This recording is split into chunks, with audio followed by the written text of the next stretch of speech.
Ladies and gentlemen, it's 20:30 hours here in Ireland on a Wednesday evening, and it's a surprise show. It's the Keego and Big Joe show, and a special guest to start us off. Please welcome to the show.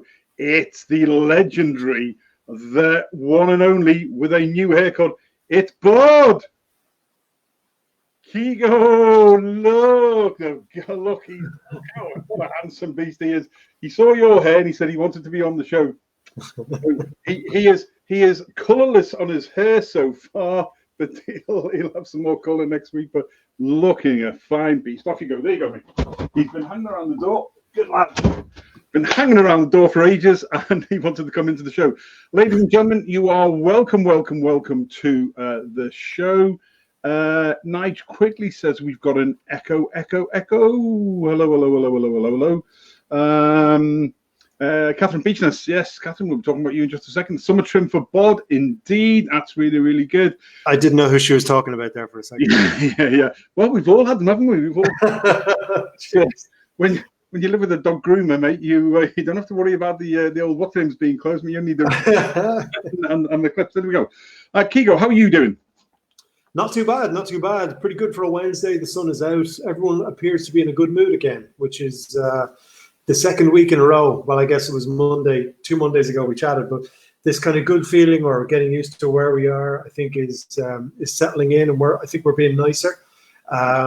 Twitter is still a place to avoid, but the real world is lovely. So well done, everyone. Hope everyone stays safe, stays happy, stays coffee dog full. Yeah, absolutely. We are, as ever, brought to you tonight. We like to confuse people up, don't we? So that's why we threw Mondays into Wednesdays. We didn't have a show on Monday, but and I knew he wouldn't do this because he's actually a busy man, a family man. He's working from home as well. But we are, as ever, sustained by our good friends at coffeedog.ie. Yes, go to coffeedog.ie and put the promo code. It's still there. Put the promo code. We've convinced him. He's on it in a minute himself. We've convinced the good man himself to keep the promo code going for you because he's been inundated. So he's going to do that a little bit longer during COVID-19, I believe. Go to the promo code on coffeedog.ie. When you purchase, put in Shep, SHEP, and you'll get 20% off. So we'll speak to the founder and the owner of coffeedog.ie in just a second. So Keego, on tonight's show, we have got, we're announcing the winners of last week's Global Rugby quiz that we ran with Rugby Fanatics Talking, which was a huge success. Thank you to everybody who took part in that. You'll notice that I am doing okay because in the bottom corner, right hand or left hand, right hand for me, you'll see there's a thermometer there. And just like that, I am sitting at 36.6. It went up to 39 a minute ago when I didn't think you were coming on. So they've done this widget to make sure that I am safe, and it works through my camera off the heat sensors. So if it starts, I don't know I can't even remember from my medical training what it is, but I know I'm alive. I don't feel I'm going to do a Tommy Cooper. So let's just monitor that as the go on. So we're going to have the winners of the Global Rugby quiz. We've got our fan and five on. Steve Robshaw is going to tell us. Who's going to tell us all about his brand new venture, which is the International Virtual Rugby Club, which is phenomenal. I've really enjoyed being at that. He's our fan and five, and then we've got the fantastic head coach of Gibraltar Rugby, Mr. Dave Barley, back on the show to talk to us about roles and responsibilities in a modern high, in any club really, but the modern high elite level, and debunking some myths about players and what you're looking for and how the game is changing massively, etc. Here we go, Catherine Beechner. And Catherine should know because she's only just coming out of having this at the moment. So all the best to you. Completely normal needs to be 37.7 for COVID-19. So okay, so I'm good. We're sat at 36.6.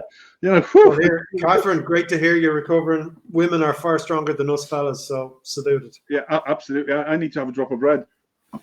I'm fighting the cause here. A very famous chef did all those years ago. Keep going. So there we are. So what's been happening in the world for you, mate? What have you picked up in the rugby sphere that's been going around?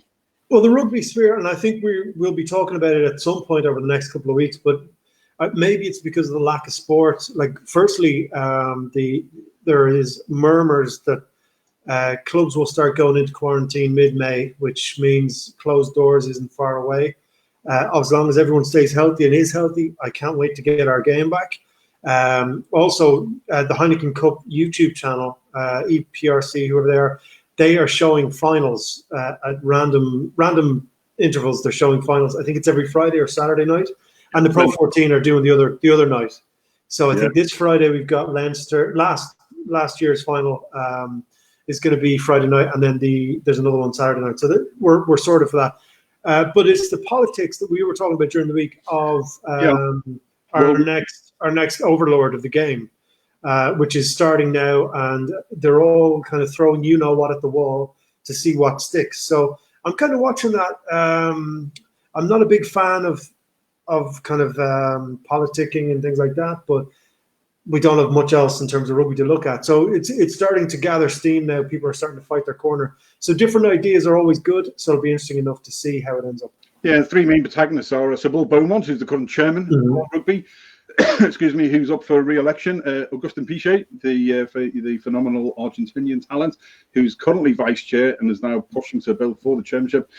And Bernard Laporte from France, the great French player, who is looking to go. So effectively, Gus is looking to replace Sir Bill, and Bernard Laporte's coming in to replace Gus. And they've all put their little pieces together, haven't they? And yes, we're going to cover that either Monday or next Wednesday next week, depending on what the people come back to us. We might even just throw a spare one in, because there's been 3 documents put out by all of them, starting with Bernard Laporte, then Gus Pichot, and then Sir Bill, on what they want to see changed if they get in a position. So it's that's really, really good. So we'll have a look at that next week. I'm just want to throw this one up, mate, because I saw this week. This is 99-year-old Captain Tom Moore, a former UK Forces veteran, fought in India and Burma. That's him on the left, as he is now. 99. He's 100 at the end of this month. And he wanted to raise funds for the NHS. And he wanted to raise £1,000. And he was going to do 100 laps of his garden, which is 25 meters, and he's going to do in 10 increments of 10, all before the end of his birthday at the end of the month. So far, he has managed to raise over £7 million, over £7 million, and he's going to determine to complete all 10 iterations. So 100 of those 25-meter laps at 99.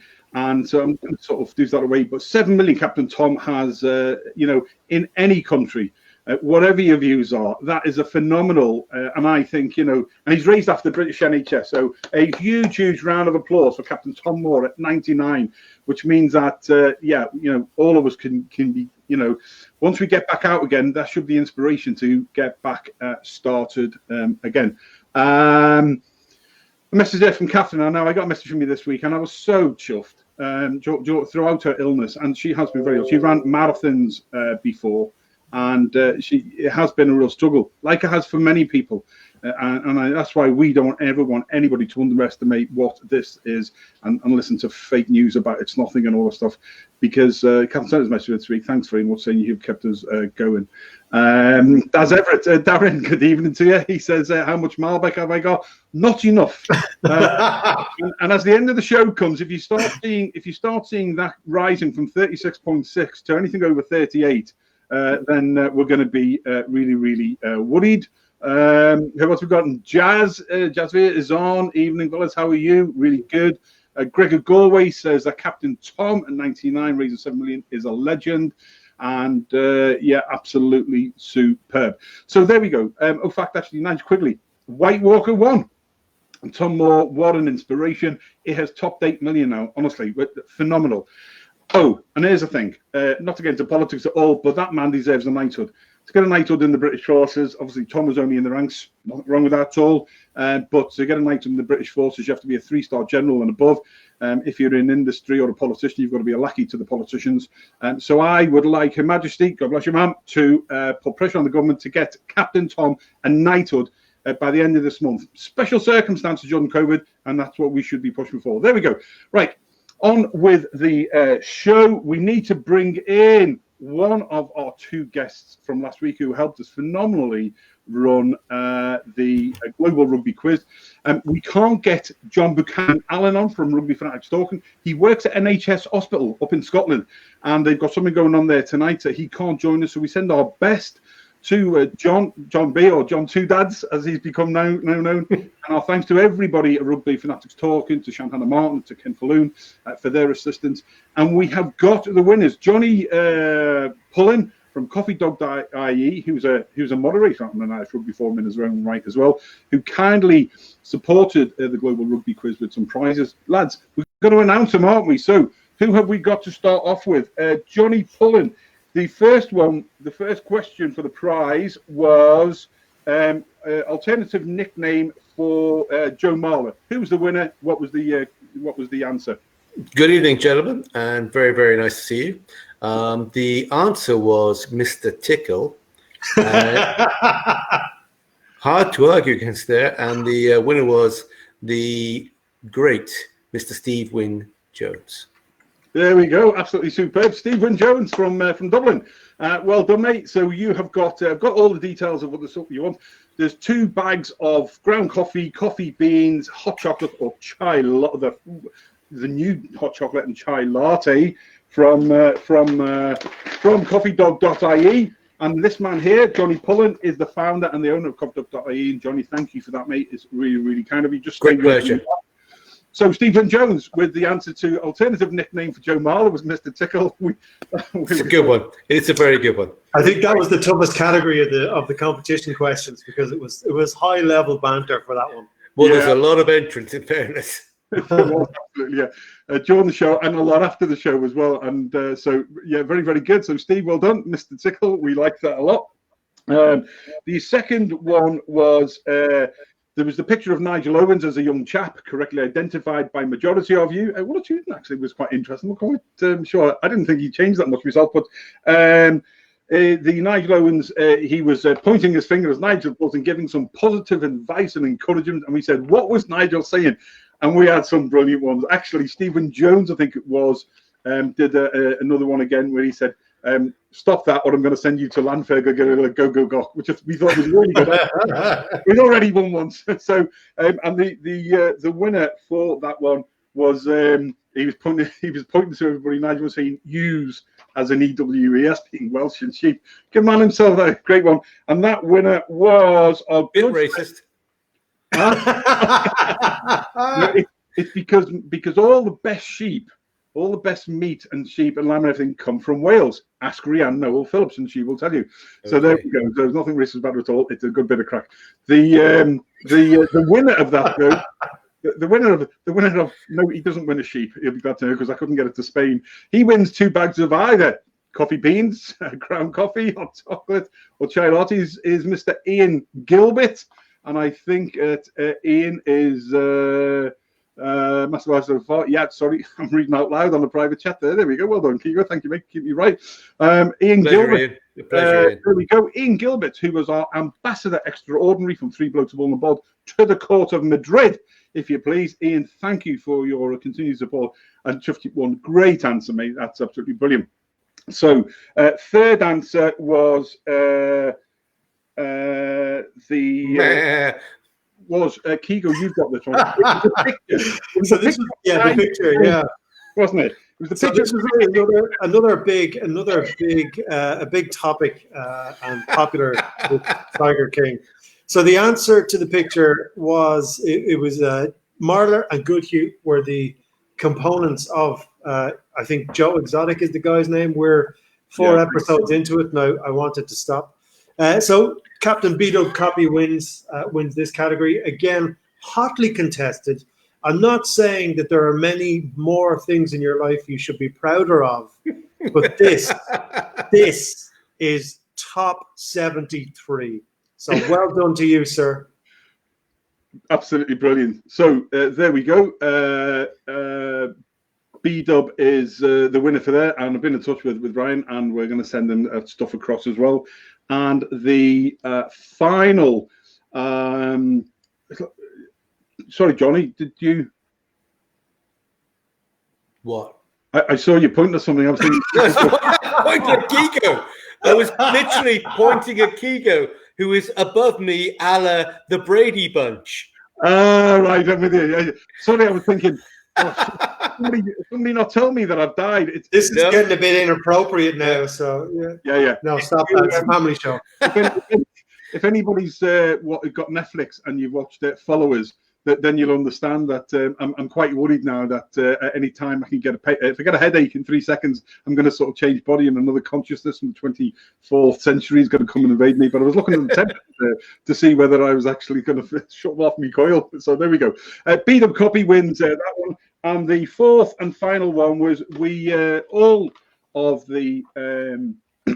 of us, JB, Johnny Paul and Keego and myself, decided we wanted to have a super supporter, somebody who has been supporting us, has been through a lot in recent times, and has continued to support the show directly and indirectly on the forums that that individual sits on. And again, there was an awful lot of people that we could have picked. And I'd like to give some special mentions. Kino Milior, who is really the voice of the terraces at Leinster, and did an awful lot of work putting together the new show Matrix for us last week, mate, and has been a real solid support for that. Well done, you. Dim O'Rourke, who worked tirelessly on supporting the show by sharing it around and making sure it's out in time and stuff like that. Thank you for that, mate. And to Andy Tynan and his young son Jack Embry. A lot of people know we've had Andy on before, and Jack is 5, I think maybe 6 now, suffering from leukemia, and a real trooper, and is going through lots and lots of stuff. So Andy and Jack, our best to you. Thank you for supporting everything we're doing through, everything you're going through as well. But our winner is Catherine Beechner, who consistently, despite everything she's been through in recent weeks, has been supporting the show and liking it and reacting to it and making sure it got through on all the forums that she sits in. So thank you. All the stuff is going to be off to you tomorrow once I've now consolidated it all, and I will get it to the details to Johnny, and he will send them off to you from coffeedog.ie. And Brian's on. B-Dub, good man yourself. Well done, mate. We're looking forward to that.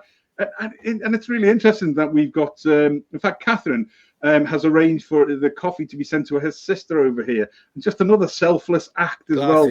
Very classy. Very classy indeed. And cheaper for me on postage. Yeah, absolutely. Yeah. Oh, God. There we go. I wasn't ready for that one. I wasn't ready. Oh.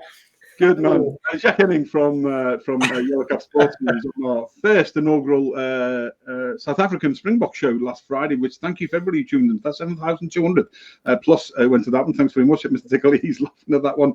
Jazz Robinson, Jazz Veer says, top boy John Buchanan and the work he's doing supporting the NHS. Well done, well done, well done. Yeah. So, well done, Tony, listen, just wanted to say thank you to you and on behalf of coffeedog.e for continuing to support what we do. Absolute pleasure. Love it.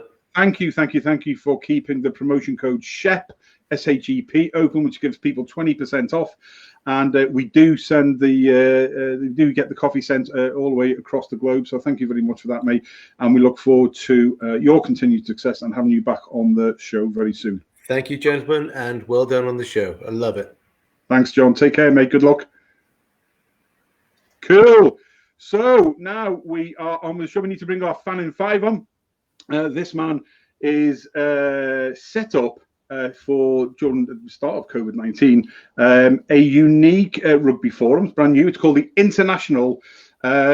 International. Have we got that? Here we go. I've just clicked the wrong one. International Virtual Rugby Club. Stephen Robeshaw. Stephen, good evening to you. Welcome. How are you? Oh, I've got no sign. I tell you what, mate. Yeah, my bad. I'll take the blame for that one. No problem. Can you hear me, mate? I'm sure I've got you. I was on mute. It's okay. Yeah, it's okay. My bad, mate. I've done it. How are you, mate? Tell us, right, Stephen. Tell us who you are, where you're from, and why you set up International Virtual Rugby Club, mate. My name's Steve from Wales, Swansea. But I live in Thailand, in Bangkok, and I've been there about 17 years. And it's the first time I've come home in 6 years. And I came home to this horrendous lockdown crisis. I was hoping to go and watch a load of rugby, catch up with a load of the old rugby boys. I've just been on a rugby tour as well in Bangkok for like 5 days, playing in the Bangkok Tens for the Jigsaws. So I was kind of looking forward to, doing some training, maybe play a few games or whatever. And this happened. So as it happens, a friend of mine called Di, who actually I played rugby with years ago, he set up a virtual pub called Stay In, which got pretty big, pretty fast, and it was a really good idea, I thought. Actually it was on the BBC, covered it actually. Wow. And me and a friend called Dale that lives in New Zealand, we were chatting one day. And I was telling him about the Stay In. I said, why don't we do the same thing but with a rugby club? We both done been on the 10 circuits, so we've got some good contacts with a lot of ex-pros and stuff. So we thought we could get them to support us if we, make a virtual rugby club and try and raise some money for charity at the same time for this for the NHS and the COVID situation. Good, so yeah, that's how it all came about. Good. So what sort of things have you, I know what you've been doing because I sit in there, but tell everybody, what sort of things have you had going on so far? Because it's been really successful very quickly, hasn't it? Yeah, well, it took off. I mean, we were expecting, to get like maybe 500 members of the club in a week or something like that. And within the first day, we had 1,000 members. So it took off really fast. It's quite hard though, really trying to keep them. The whole idea of the rugby club is to have people interacting with each other, which has been okay. We did a quiz night last night, which was the first one we'd done. We had about 12 people in the quiz. A load from one rugby club called Shippy Rugby Club. There was lots of them guys there. It was really good fun. This Saturday coming, we have an evening with Freddie Tuolagi, who's the played in the centre for Samoa and Leicester, and his brother currently plays for England. He tells some great stories. So Saturday night, that's at 8:30 on Saturday night. People can tune in by going into our Facebook group, and we have a Zoom link there to go into the meeting and ask Freddie a question. We've got a couple of things lined up like that over the next couple of weeks. So we've got like Bruce Rihanna booked in. He's ex-All Blacks, coach of Bristol now. So we've got him. He's going to be doing a question and answers. Also some home training sessions. So if anybody wants to do a little bit of training, they can with Bruce. We've got Robert Davis, the old international referee. He's going to be coming and doing a Q&A. We've got Eddie Evans, who's the old ex-Canada prop. Got sent off against the All Blacks. We've got him doing a Q&A as well. So, we've got quite a lot of stuff in the pipeline. Sonny Parker is going to be getting involved. So we've got a lot of people getting involved. Stephen Bashop from New Zealand as well. Yeah, Bashop. So we've got some good boys that are keen to come in and do like a Q&A evening to raise money for charity. So that was kind of what the idea behind the whole thing. International Virtual Rugby Club was. Good man yourself. Listen, I think it's absolutely fab, and looking forward to the Freddie Tuolagi one. At the weekend, and the Bash one as well will be really good. I'm just going to stick up there for people that if you go to that link, that is the link taken just now directly from the International Virtual Rugby Club on Facebook. It's a fab. There's 1.6 thousand people in there now. It's a tremendous success for you, Stephen, and I think that it's only going to grow and grow. So, look, fair play to you. What have you got any aim of what you wanted to try and achieve by the end of it? Do you have a figure, or is it just like we'll see what we can get hold of, and whatever it is a bonus? Yeah, well, I mean, the aim is, I mean, to try and, I mean, none of us know how long this COVID-19 is going to go on for. We don't know whether it's going to be a month. We don't know whether it's going to be 3 months. We don't know how long it's going to go on for. So a lot of this virtual stuff is all that people can do. So as long as people are locked down, we can keep on trying to provide some fun rugby style events, whether it be live music or stand-up comedy or a DJ or a rugby talk or whatever it may be. We're going to have a lot of podcasts and stuff like that coming soon. So whatever it may be, we'll keep on going and try and raise some money, whatever it may be, and see how it goes from there, really. It might even be something that even after the corona is finished, something that people have kind of got used to it all of a sudden, staying in on a Saturday night and listening to people like Freddie Tuilagi talk a load of stories. So I think the main reason for tuning in on Saturday is to see if Freddie fits on the screen in a Zoom call. That's the first thing. And then to ask about the scraps they all had around the dinner table, just to see how that went. Because, Freddie is the unknown giant in comparative terms of the Tuilagi family, and the scariest human I've ever seen a picture of. So yeah, I was on tour with him in Vietnam 2 years ago, and he's a bit of a monster, to be fair. Unfortunately, I'm glad you told me that, because I didn't know about that when we spoke the other day. But you're definitely coming back on the show just to tell us about that tour in its own right. Listen, there is the Facebook group for International Virtual Rugby Club run by Steve Robshaw and the team, and it is absolutely phenomenal. Go to it, like it, follow it, support it, lads, if you would. I think it's fab, and I give it my full endorsement. Steve, got to push on, mate. Thanks very much for coming on the show, and fab thing that you're doing, and I think it will continue, mate, once it's all over and done with. Thank you for what you and the team are doing, mate, and we wish you all the very best in the future, and we'll get you back on another show soon, I promise. All right, mate? Yeah, thanks very much. Cheers. No problem. Take care. Thank you. There we go, Stephen Robshaw there from the International Virtual Rugby Club on Facebook. Go and check it out, lads. It is a great thing. I didn't see your temperature change on the screen there, Joe, but mine certainly changed at just the mere thought of Freddie Tuilagi in Vietnam.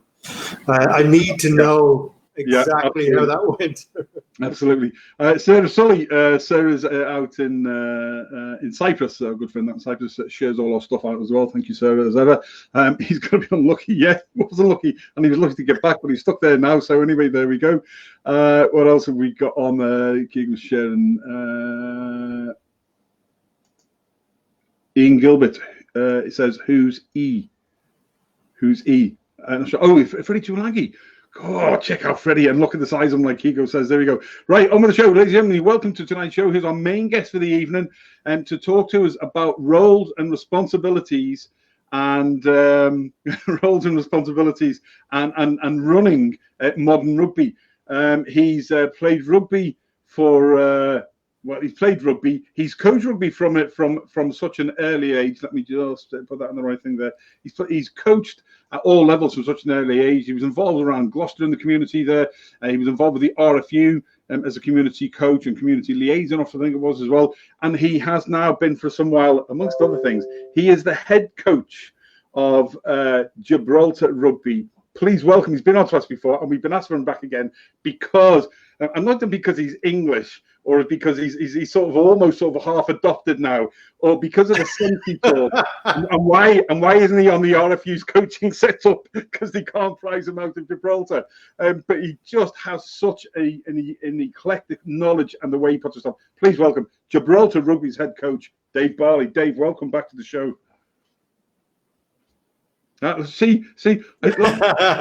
Okay, I will take unmute the guest, Joe. Unmute the guest. I'll take the last thing I say to do is the last thing you must do is forget to unmute yourself when you come in. And of course, the last thing they do is unforget. But I will take the blame publicly because of my age. Dave, welcome to the show, mate. How are you? Cheers, guys. Thank you. Good. So, listen. quick 30 seconds a minute on your background, a bit more than I've just covered, mate, on what took you to Gibraltar in the first place.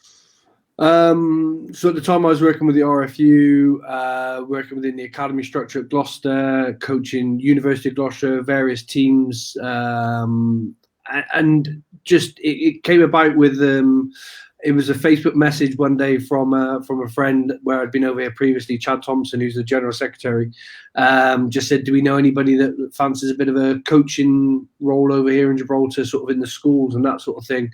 Because my predecessor, Kim Oliver, that's now at Bristol Ladies, she went back for the Bristol job. So I sort of said, look, let's have a look at it.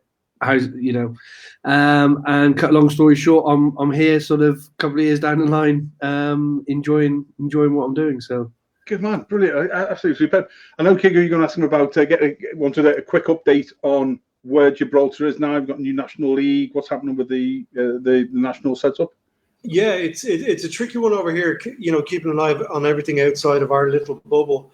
But we hear murmurings of changes. So what is the latest over there? Aside from the fact, I have to point out, you have the best hair on the show by a long way. So I think that needs to be pointed out. But aside from that, I'm growing my beard. I'm having a quarantine beard and a hairdo. So I'm just going to see how long it gets to. Yeah, no, let's not get carried away. You're not climbing Everest here in terms of the hair. So in comparison to the two of us. So, but back to business. How are the changes settling in over there? Yeah, no, it's good. We've to be honest, we got most of our season done, which was quite good. It was our first season at the new stadium, and yeah, it was great. The games were fantastic. The quality's got better. National team wise, we had a good season. We haven't had many fixtures, just due to availability and things like that, but all in all, we've had a really positive year, the first year at Europa. So I think what that does now is it puts us in good stead for next year. And do you find, as a general question, because we have a rolling question that happens at number 6, promotion relegation for the next kind of 4 or 5 teams below number 6. Like, is the regular rugby or the more regular rugby or the increasing rugby, do you see a fairly noted quality increase as your time there increases? Yeah, so what we're doing is we're putting lots of pathways in for juniors. We're going through a bit of a restructure, and Richard Mussard, a good friend of the show, is leading that. And what he's doing is actually just looking at structures, looking at how we structure the union now and what is in place. And then what part of my role as the technical director is looking at coaching, looking at playing pathways, looking at sort of how do we get the 2-year-old sort of Gibraltar Rugby player, supporter, child into the 18 plus international player. And that comes through pathway coaching, looking at getting them into our club system, making sure they've got quality throughout the pathway. So there's a whole host of things that are now sort of taking shape, which is quite nice. Cool.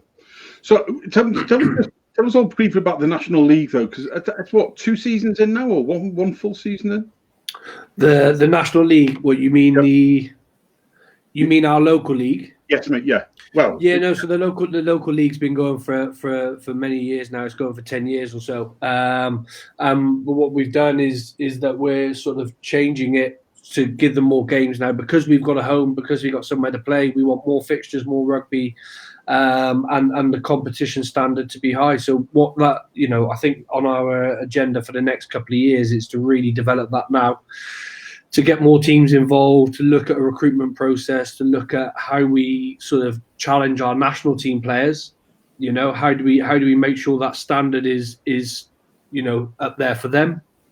And yeah, it's more about just sort of rugby for everybody, I suppose, as a general sort of word.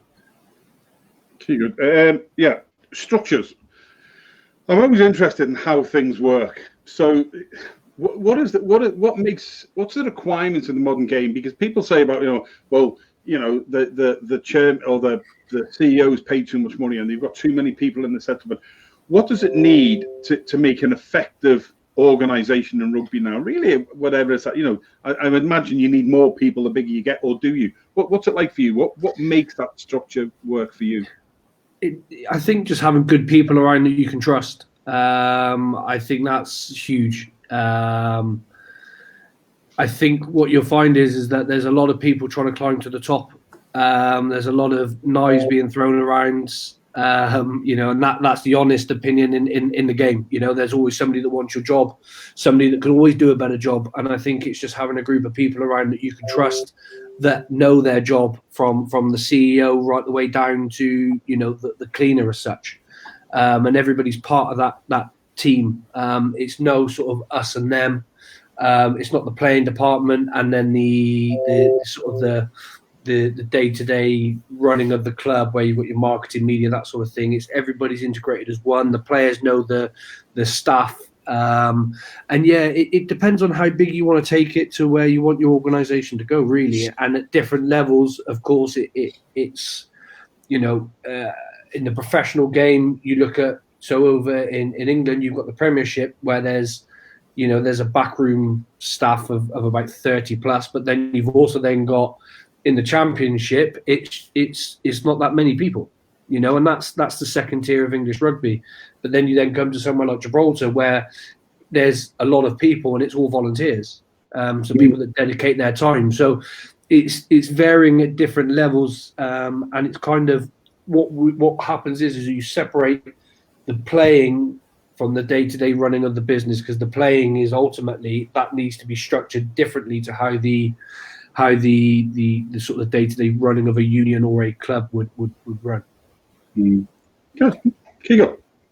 Yeah, just a couple of, as you're talking there, you kind of the problems you're running into at the international level, it's exactly the same as you'd run into in your local club. Everyone wants to be president kind of thing. Obviously, you're on a more important level there, but the team that is around you now with Richie and the guys, did you know them ahead of time, or were you sent over and kind of go and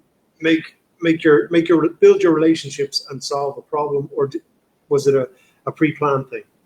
So when I moved over, my role was to basically be the technical director and then support the national team. Then what happened? The national team head coach stepped down. And then it was sort of a natural progression, or what they saw as a natural progression for me to go into the role. And what we wanted to do was just to evolve that role over the course of time. So before, what it was basically like it was a director of rugby, and it was a part-time role. So the director of rugby had a full-time job elsewhere, and this was something that he was doing on the side. So what they've done is encompass the role into a full-time role as such. Although 99.9% of my job is the technical director, day-to-day, schools, coaching, that sort of thing. And then what we then looking to do is to look at pathways, look at reaching out to the Gibraltarians that are out there in the UK to come and play rugby. And we had a fantastic game against Jamaica under 23s.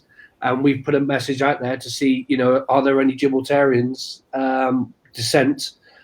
Just so what we can do is open up our database, and because we're not blessed with playing numbers in Gibraltar as such, but we haven't got thousands of people to pick from. So what we've done is we've done that, and we've now got about an extra 25 people that are now part of our process, which is absolutely incredible, and the standard is amazing, and I think that's the time dedicated that I can do, and the guys like Richard Mifsud that's heavily involved in the media side of it can to get our name out there. And this is possibly a real stupid one, but what are you competing against in terms of sports over there? Like, is it cricket, football? I think Johnny Wappa stole my question, but it was like I've no idea what the national sport is. So yeah, so the national sport here is football, but what you've then got is you've got rugby, that's probably one of the fastest growing sports. That's for you take, for example, this year we've just started up women's and girls, and we've now got about 15 girls, 20 girls playing rugby, At 12 plus, we've then got a good ladies section that's running really effectively. But then you look at the other sports that are doing really well. You've got netball that are doing fantastically well. Basketball are doing really well over here. And what you'll find is that, there's only a certain amount of people that you can get. So it's kind of like what they do is kids go around different sports until they like a sport that sticks. And what we do is we make sure that rugby just encompasses everybody. So it's not elitist. It's not, it's not sort of you're going to be the best player or you're not good enough to play our sport and we're going to go elsewhere. It's just encompassing everybody. Everybody's welcome, and we just and they get an opportunity to play a sport that they all now love over here, and it helps with us being in the schools as well. That's really positive. But then you've got also the other sporting associations that do the good work in the schools as well. So it's the player base is quite difficult. You are sort of competing against other sports, but we're forever getting people that want to come and play our sport, which is amazing. Yeah, absolutely. I mean, it's a massive change. I mean, I remember speaking to Rich, and a huge shout out to Rich and Jeanette, who will be back on the show in a couple of weeks' time, and which is tops. He's had enough time in retirement, I believe now. So yeah. We're putting him to work over here. Don't worry. Very good man. He's often asked about, so we're getting back on. Ladies and gentlemen, you're very welcome to the tonight's show. Three Blokes. In fact, it's not. Sorry. Tonight it's the Keego and Big Joe show. Oh my God. Branding. Every time I say something wrong, I have to buy a bottle of beer. So Jesus, stacking up here. I'm gonna have to go back to work anyway just to get some money to pay off. Welcome to the Keego and Big Joe show. And tonight we are joined by head coach of Gibraltar Rugby, formerly with the RFU in Gloucester. It is Dave Barley, and myself and the man formerly known as, we can't say his real name. He is otherwise known as the Wicklow Warrior, the Beast of Bray. Keego laughs. He's the funniest man in Dublin, and the funniest man outside Dublin, outside the Pale. And not the funniest man in Dublin, not even close. But once you leave Dublin, yeah. To be fair, there are some funny men in Dublin anyway. There we go. You're welcome to tonight's show, where we're talking. Dave is talking us through what it is like working in the roles, responsibilities, and building a modern rugby side in the sort of environments. Brought to you as ever by our good friends at coffeedog.ie, and Johnny was on earlier before. If you want to know who the winners were for last week's Global Rugby Quiz, go back to the beginning of the show.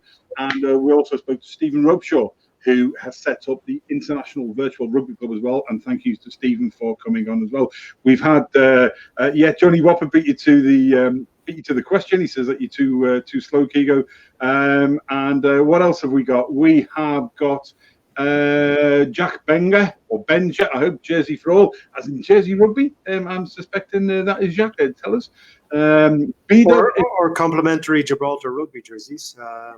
Yeah, absolutely. It might be something that I missed, like the EEs. I missed all those ones before. Yeah. There's no need to laugh. There we go. God, that joke.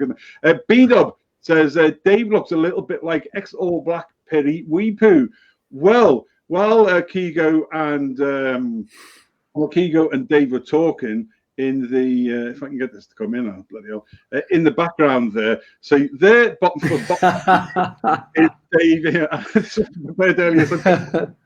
Here is Perry Weepoo. Here is back to Perry again. Back to Dave again. We should run a competition actually on who. We should do. We should look like a competition to say who looks more like Perry Weepoo, Perry or Dave Barley. Couple of crackers. I just found that online actually when you were talking. Brilliant. Beat up, well done. And actually, I know that Perry sits in a couple of the forums I sit in, and he is one of those people on Liam Shepherd-Neeson's list of people to get on the show. So that'd be good. I'm gonna get Dave Barley and Perry together. Try and get it before the end of COVID-19, whenever that ends, because this will be off by the time that's finished. So yeah, absolutely good. Right, so yeah, brilliant. Really updates in there. I really wanted to know about like the modern team. You know, for me, the days of the forwards and the backs being, you know, never mixed are gone. And you've now got a lot more versatility and interoperability. You know, the back three now are, you know, can play in those positions, almost becoming the back five. You talked to me the other day and explained to me about sort of player profile. Take us through that now on what your approach to the coaches, given that modern thing where almost some backs can play almost as flankers. Some of the forwards could play in the centre or are fast enough to be wings. The days of Jonah Lomu being the huge wing, it's gone. So explain to us how things look from your perspective now. I think where my philosophy sort of came around was when I was working with the RFU, and you know, we were very fortunate to have at the time it was people like Stuart Lancaster talking about the game, and his philosophy about the game is just incredible. The way that he approaches stuff, coaching wise, is great. There's now Eddie Jones, and I was fortunate to have a little bit of time with England when Eddie Jones was there, and just hearing his philosophy.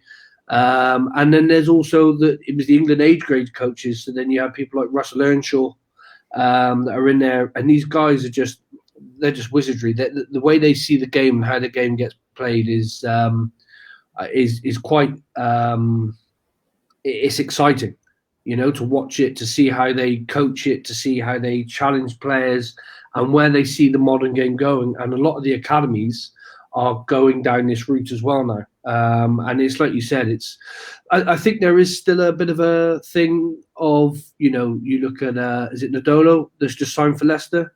Yeah. You know, he's one of those wingers that you know, you've got the Alessandro Tuolangi that's just come out of the game not long ago.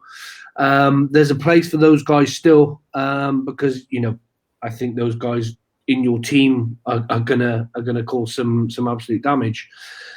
But I think what you look at now is the game is going more towards players being able to do a lot of things, and by that I mean catch, pass, run, tackle, decision make, communicate, being in various roles in various parts of the pitch, being able to do everything. You know, it's not just gone the days where if you're a front row, your job is just a scrummage. You know, you look at these props nowadays, they're throwing passes, they're out in the wide channels, they're throwing the ball around, they're offloading, they're dynamic at the breakdown. So, you know, and that's where the game's gone towards more of now. So yeah, there's a bit of a transition in terms of how we see the game going, in my eyes, and from what I hear, that the game is transitioning more towards the all-round rugby player. No. I was just going to say, does that make your job as a house builder, basically, does that make it more difficult? Because back in the day, you could say, right, that's a prop, that's a back row, that's a flank, that's a, you know what I mean? Like, it was very easy to put people in positions, whereas now you have these freaks who are 6'4", 14, 18 stone on the wing.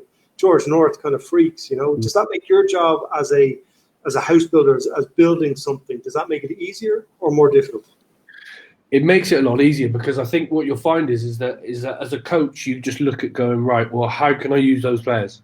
You know, if I've got a winger, I've got to look at, you know, and we were talking about this yesterday about how coaches perceive the game to be played.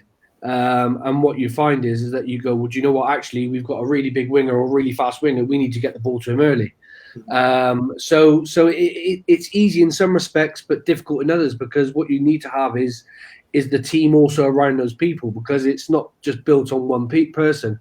There's so many different factors that rely on, you know, handling, for example, you know, the way that they play, the team that you play against as well. You know, what's their defense like? What's their defensive pattern like? How do they defend? Do they push hard on 13? Do they get off the line pretty quick? And they blitz? And they, you know, so there's so many different varying factors as to how those sorts of players are involved in the game. Absolutely. We got Bob Tickle or Sir Robert the Tickle. In fact, we'd have to change your name now to Joe Marler after last week's competition winner. For an alternative nickname for Joe Marler was Mr. Tickle, who won the competition. So, Bob, that we hope you're all right. And he says that he sees that Mike Campbell-Lamerton's son is Gibraltarian. Oh, I didn't know that. He is. Yeah, he's played for us. He played for us once or twice, but work doesn't allow him to play. So yeah, he's good. He's 6'4", or is it grandson? Or he's 6'3", very, very fast. Good man stuff. I'm going to go back to a question from Johnny Whopper in just a few minutes. We've got time. But people comparing yourself and Piriwipu. Catherine says that you're very alike. Although does say that you've got a better groomed beard, although Johnny does opine that by the time the lockdown's over, your hair will be the same length all over. It's very true. It's like that that meme that was going around with the male and the female. They went monkeys, were they? The originators of pre-man Neanderthal man. Yeah, that's right. Yeah. Like I say, I'm lucky. I live with a dog groomer, so I'm not doing too badly myself. And then reply to actually some of the excellent points that you're describing. Johnny says the end of robotic rugby players. Where now players are allowed to express themselves. We're going to come back to that one on because we discussed that one yesterday. And it was really interesting what you were saying to me. Nigel Quigley, White Walker 1 up in Ulster, says he agrees with that. Too many skill players get the individual brilliance trained out at international level. And here's, man, you got a shout out before, Dermot. If you want to hear it, you need to go back to the very, very beginning. So there you go. There's a plug. We plant all these people, are in. This issue where let's take Tom Curry for example, because yesterday we discussed number 8, didn't we? And no disrespect to somebody, one of my favourite players was Jamie Heaslip. Wolverine, anytime, eventually when he got injured, that was him gone, but how he kept going for all those years. Phenomenal player. But what I would class as more, or Parise, traditional number 8. Whereas number 8 now, just talk us through that bit where it's changing on the back, on the back row, where flankers and number 8 are interoperable, but also the back 5 will become more of that we discussed yesterday, mate. Your thoughts on that? I think it's just how the coach perceives the way that the game is played and also what is available to you. So for example, Curry being at number 8 is, look what Eddie Jones has done. He was absolutely right. And a lot of people thought, what is he doing here? And probably Eddie Jones saw that, do you know what, we could actually have 3 7s on the pitch at once. Tackle, jackal, turnover, speed around the park, quick to the breakdown, as opposed to being a Binny Vulapola, number 8, crash bang wallop, making the outside, making the odd break, and in the long run it paid off. So it depends on what the coach wants to do. Eddie Jones's arms weren't tied behind his back in terms of selection because he still had people like Nathan Hughes, injured, and those sorts of people. So the difficulty that you've got is it depends on how you see the game being played. For me, I like to play with sort of 2 7s on the pitch, or what you'd say is 2 7s, and a number 8 that can get around the park pretty quickly as well, that can keep up with them. That way, what you'll find is you can play a bit of a dynamic game as well in terms of moving the ball, and then also the second row. The second rows now are becoming a lot more athletic, ball handling. You see these guys in the middle of the pitch, even in the wider channels, making these breaks on the outside. So, yeah, I think the game is evolving more towards the more all-round player as opposed to, the big. You'll get some of the big rugby players that are flexible, that can carry, that can run, that can do all the stuff as well. But Eddie Jones, and I'd pick Eddie Jones just because I look at that stuff quite a lot. He sees the game a lot different, and it paid off. Keego, thoughts? Yeah, it's interesting because obviously at ordinary level, I would see that as players with more function being a struggle when you're trying to build a house. But a question I had as we were all talking, because over here we're stuck between I'm going to phrase this wrongly, but pushing the ladies game and the sevens game. Yeah. We're kind of in that kind of grey area. Did you ever think of going along the sevens route, or was it always going to be the 15s? It was always going to be the big game. The sevens route is just it's difficult. There's not much funding in it. A lot of the sevens teams that are below the international level all have to fund themselves. The standard is incredible. The standard is these guys are fast, they're athletic, they can do pretty much anything. You're talking guys are 6 foot plus that can move pretty quickly, that can throw the ball left and right. So yeah, I sort of was in the sevens for a little bit, for about a season or so, and actually worked with Henry Paul for a charity team with Rugby for Heroes. We ended up going to Bournemouth sevens and sevens in the city, and we won that. Had a great time, as you do at most sevens tournaments. But yeah, sevens wasn't. I just think it wasn't really, it's not really an area that I ever thought of, to be honest. I love sevens. I love what it's about. I think it's that individual brilliance, and a lot of sevens now is bringing in a lot of structure, whereas before it was just give it to the fast guy. What do you think there'd be more, because there isn't now? They tend to you hear so and so former sevens player for Scotland or I don't know. Do you think there's going to be more interoperability, not only within the 15s game, but picking them in? So you're going to have an expanded squad, and almost like in a club, you have got your 15s, you've got your mixed ability, you've got your women's, you've got your sevens, and actually that to me there shouldn't be any. We discussed this when we did visually impaired and visually impaired the other week as well. It overlapped on the two with looking at a club being structured in such a way that all of those players are, whether you're in the women's game or the mixed ability game or the visually impaired game or the whatever, it's all part of that. Do you see us taking more in a changing world now, interoperability between sevens and 15s? Well, I can't really speak for many of the other nations, but you look at England. They had Rory McConaughey that come through the England sevens, yep. Great Britain silver medalist, and then you look at the coaching setup. You've now got Simon Amell, that was the head coach of the sevens, now part of Eddie Jones's coaching setup. So there is a huge place for it, and you'll see it a lot more of these players, because what you'll find is, as I said before, these players are quick, fast, they're agile, they can do it. Their one-on-one ability is just incredible, and they can throw a ball around left and right like you wouldn't believe. And what you'll find is that,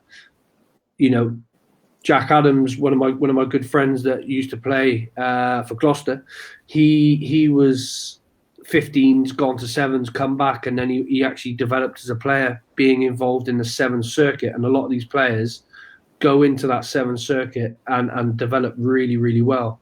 I think the international setup now, teams are funded so they have a full-time sevens circuit sort of thing, but players are coming through the system all the time. Cool. I've had and then we've got time for sort of 2 more points, Keego. I've had one through on the phone. Porrick, good evening to you. I know you didn't want to put your question up, and it's great. That's why we say send them through on the phone. But the point you raised was, what's the future in the game in a diverse, versatile, and physiological changing world? I think what Porrick was trying to say there is, I think you've touched on it. They're getting bigger and faster and stronger. Where do you see, as a head coach, how difficult is that for you? And where do you see the game going, in your own personal opinion? Great question. I think the game is going to a place where, and one of the questions I think earlier was about the robots.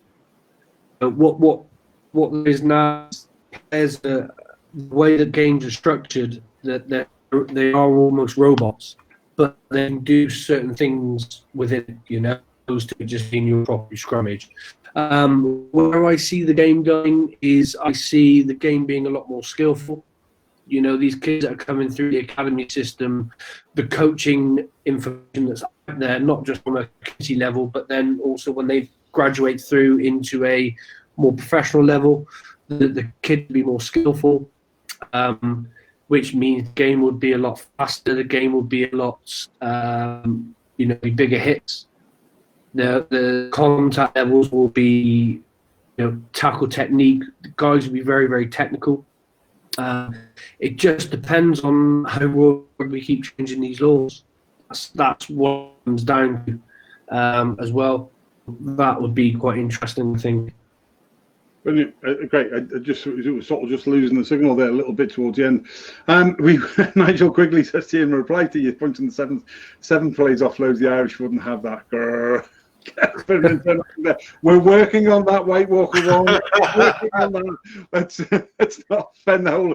Let's not offend the whole of the Irish Rugby Football Union coaching sector. But you're right. It's quite interesting. I remember back to the second game. I tell people the second game of rugby I ever played. I saw the ball. I didn't really understand it, but I saw the ball being kicked, so I hoofed it, and I thought that was brilliant until I got fined a crate of beer because forwards weren't allowed to kick, let alone do anything else. And you got 2 good runs in a game if you were lucky. So it has changed absolutely so much, and I think it's one of those things that I just don't see. We've seen the end of it, and I think actually COVID-19 is going to make things change even more in the way we are leaner, faster, stronger across the world, and we're more smarter in the way we do business. Keego, I know you got a point. Yeah, it was just a question for Dave. Just as I was thinking there, we've spoken about how coaches see the games and things like that. But in terms of an entity, Gibraltar Rugby, what do you see as challenges ahead off the pitch? Is it funding mostly? Is it visibility? Because we hear more about it in the last maybe 2.5 years than we would have in the previous 22 years. So what do you see as your big challenge for once all this pandemic stuff is gone? I think our biggest challenge first and foremost is getting games. Is getting games, getting regular fixtures, international stage. Touched on it. The whole thing with Rugby Europe or Rugby, that's still ongoing, and I sort of don't get too much involved in the thing. The getting international games, finding more and more players, creating the pathway. So there's a lot going on now, and yeah, of course, funding is a huge thing. I think in any. So for us, funding is a big thing, and that sort of allows us to develop a lot quicker. And the guys do such a fantastic job in the background, getting in sponsors, getting in, looking at how we can get more people involved in Gibraltar Rugby from the outside in. So they do an absolute brilliant job, and we're getting better every week, every day. Good stuff. Listen, we've got to wrap up there. Sorry, we got Sarah was saying that the sound was better now, and Catherine was saying that it was going. I think everybody in Gibraltar has obviously finished the day's working from home, and I was just getting a little bit tight there on the signal. We are going to wrap up. It is just 65 minutes. We've been through a lot tonight. You've been welcome. If you didn't see the beginning of the show, go back to the very beginning on the same link. It stays up there forever. And tonight we covered the winners from the Global Rugby Quiz, which was very funny. You sang us again for Rugby Fanatics Talking, and to Johnny Pullen from coffeedog.ie for supporting that. That was great, guy. Yes, we've had loads and loads of messages. Would we do another one, but not put it as an event, because for some reason, even though we published it as an event, an awful lot of people didn't see it, which was hugely disappointing. We had huge numbers on it, but we didn't realise that people weren't seeing it because it was an event. Don't forget, Sarah. Just before I finish off. Sarah Sully says something wrong. Tommy Cooper. There's obviously a thing back up there. I'm going to go back up quickly because she's a great. Here we go. Sarah Sully out in Cyprus from Florence says, "So sorry, I just checked in and missed it. That was earlier on. Can I just say a bit of a shout out to Tommy Cooper, our national treasure, who died today in 1984. Well, go back to the very beginning because we were talking about that, and the reason why I've got temperature gauge at the bottom thermometer because we're worried about the we're worried about that. I was going to do a Tommy Cooper and I absolutely collapsed. So Jesus, I'm glad I didn't read that before. Otherwise, I would have been sweating. It would have been up to the 40s. Ladies and gentlemen, we have been tonight. Announced the winners of the Global Rugby Quiz with Rugby Fanatics Talking. We spoke to Stephen Robshaw. Steve runs the International Virtual Rugby Club on Facebook. Go and join that. They've got Freddie Chulangi on at the weekend, which will be a good crack to hear him talk about. And we've been chatting with, Robin Keego been chatting with head coach of rugby in Gibraltar. He's also the technical director of rugby. But actually, you put into context for a national side where majority of the people are non-paid volunteers to do everything. And I think it's absolutely phenomenal where you have come from, Dave, and we wish you all the best. Thank you for taking the time. I know that we've been trying to get you on for a while, and we are going to get you on and talk about, do a 10-minute slot on different shows in the future, talking about a position and what a position is meant to do, what people traditionally, like you've covered tonight, has been superb. You know, transactional, traditional prop, like I was, with although my brain was a little bit in the future, against now what actually they're meant to do and why it's so important, and dispelling some myths for people as we see huge props dotting around the pitch and huge and everything else. Neil Armstrong, Keego, is on. Interesting insight of Gibraltar Rugby, jealous of the fine weather rugby. At some point in the future, we'll go and do me and Keego and then go and do tours there and do a live from there.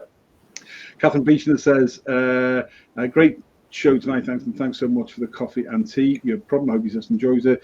White Walker 1 says, great job. Jazz is on, says, great tonight, catch you all next week. Absolutely.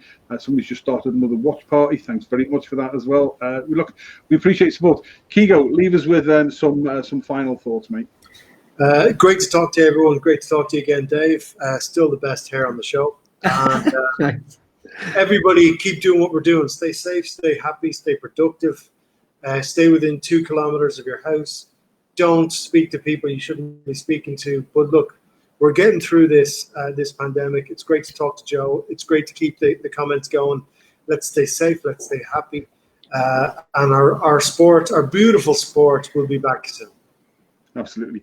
On next Monday's show, we're back to a Monday for the Keego and Big Joe show, and we've got 3 shows in the offing at the moment. One of the things that actually we found is, as everybody knows, because there's no rugby, we've rewritten all our shows through to the middle of August. And daily we are working on getting people to confirm that they can come on to make it interesting for you. And we're hugely thank you to people like Dave, because people have become more busier being at home than they were in a normal routine. Funny old thing, and I know that from just myself. So next week we have a mixture of, we're still trying to tie down Campo to do the review of the 91 Rugby World Cup quarter final with Australia. We're hoping to have the commercial director from Major League Rugby and the former Cardiff and USA Eagles captain Blaine Scully on, with some others talking about Major League Rugby. And we've also got me and Keegan now want to throw in the trilogy for the World Rugby Chairman and Vice Chairmanship, Bernard Laporte, Gus Pichot, and Sir Bill Beaumont, because there's a lot to be talked about there. So we're going to make them fight on air for our entertainment. Yeah, covered in baby oil and and mud and feathers, and let's sort out and do it that way. It's a different show. That's back to your days. Keep overlapping with wrestling with you when we get back. And having heard today that WWE have offloaded thousands and thousands of the wrestlers. But anyway, different subject completely. Ladies and gentlemen, thank you very much for the show. Sarah says, thanks very much for giving the shout out. I have been Big Joe Shep. He is the man formerly known as, we can't say his name in public, the Couch Pundit, the Beast of Bray, the Wicklow Warrior, Keego Laughs. Check out Keego Laughs and find out when he's doing his next live comedy. Dave Barley, take our best wishes to Chad and to Rich and Jeanette and everybody in Gibraltar. We absolutely love what you're doing, mate. It is genuinely inspirational to see, the putting everything together, the National League growing, trying to find that availability of games for test level side that you're doing, and still aspiring to get into Rugby Europe, League World Rugby, and that will come. It's not if but when. I've spoken to my pal Liam Neeson, that is, and you know, there are moves afoot. Let me tell you, Ian Gilbert out in Spain, giving you advance notice, mate. And again, it's enough politics for tonight. Until next Monday, as Keego says, please stay safe, stay at home. And keep in contact with everybody through this. Dave Barley, thank you for all you're doing, and we'll talk to you again soon. Cheers, guys. Thank you. Keego, thank you. I've been Big Joe Shep. This has been the Keego and Big Joe Show. Until next Monday, stay safe. We love you all. Good Amila Mahagut. Agus Slangafol.